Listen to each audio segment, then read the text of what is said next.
Αρκετοί άνθρωποι έχουν παράξενες συνήθειες, περίεργες περιπέτειες και σπάνια ταλέντα. Όμως κανείς τους δεν είναι σαν τους παρακάτω. 1. Ο άνδρας με τα πιο μακριά μαλλιά, ο Τραν Βαν Χέι, είχε να κουρευτεί για πάνω από 50 χρόνια, ενώ είχε πλύνει την υπερβολικά πλούσια κόμη του λίγες φορές. Η τελευταία, σύμφωνα με τη γυναίκα του, ήταν 11 χρόνια πριν το θάνατο του το 2010. Τα μαλλιά του Βαν Χέι δεν είχαν ποτέ μετρηθεί επισήμως ώστε να μπει στο βιβλίο Γκίνες. 2. Το μεγαλύτερο στόμα στο κόσμο. Ο Φρανσίσκο Ντομίνγκο Χουακίμ θα ήταν ένας συνηθισμένος άνδρας από την Αγγόλα, αν δεν είχε το μεγαλύτερο στόμα στο κόσμο.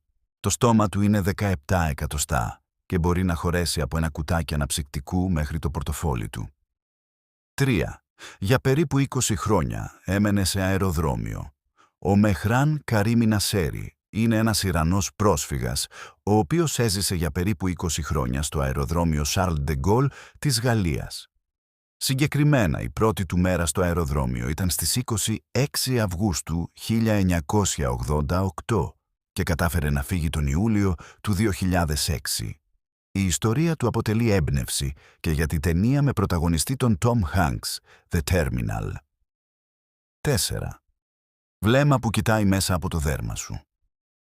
Η Νατάσα Ντεμκίνα κατάγεται από την Ρωσία και ισχυρίζεται ότι μπορεί να δει μέσα από το δέρμα των ανθρώπων, να τους κάνει ακτινογραφία με ένα βλέμμα. Αν και είναι πολλοί αυτοί που την αμφισβητούν, η Νατάσα έχει κάνει πολλές σωστές διαγνώσεις. 5. Ο άνθρωπος που έτρωγε τα πάντα. Ο Γάλλος Μισελ Λοτίντο εκτιμάται ότι στη ζωή του έφαγε 9 τόνους μετάλλου. Γιατί όμως να κάνει κάτι τέτοιο? Όταν ήταν νέος, έπασχε από μια ψυχική ασθένεια που τον παρακινούσε να φάει πράγματα που δεν ήταν προς κατανάλωση. Όταν ανακάλυψε ότι το στομάχι του αντέχει τα πάντα, έκανε καριέρα πάνω σε αυτό. Τελικά πέθανε το 2007 από φυσικά αίτια που δεν σχετίζονται με τις διατροφικές του συνήθεις. 6. Ο άνδρας που ήταν έγκυος στον δίδυμο αδερφό του, ο Μπάγκατ από την Ινδία, πάντα ένιωθε άβολα για τη μεγάλη του κοιλιά. Το 1999 λοιπόν αναγκάστηκε να πάει στο νοσοκομείο καθώς είχε πριστεί τόσο πολύ που δεν μπορούσε να αναπνεύσει. Τελικά αποδείχτηκε ότι ήταν έγκυος στον δίδυμο αδερφό του που δεν γεννήθηκε ποτέ. 7. Μια γυναίκα με 17 διαφορετικές προσωπικότητες. Η Κάρεν Όβερχιλ πήγαινε σε μέρη και μετά δεν ήξερε πώς βρέθηκε εκεί.